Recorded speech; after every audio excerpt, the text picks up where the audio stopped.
In this video, I'm going to show you how to run descriptive statistics for a continuous variable in Excel.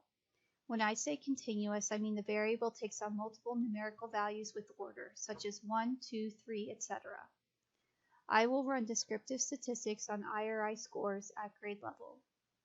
Select the Data tab, then select Data Analysis, select Descriptive Statistics, click OK, click on the Select button, and select all the data you want to calculate descriptive statistics on.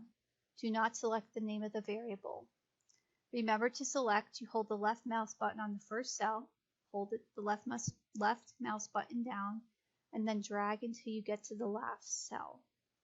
Then you lift up the left mouse button. Then click this box here, select Summary Statistics, select OK.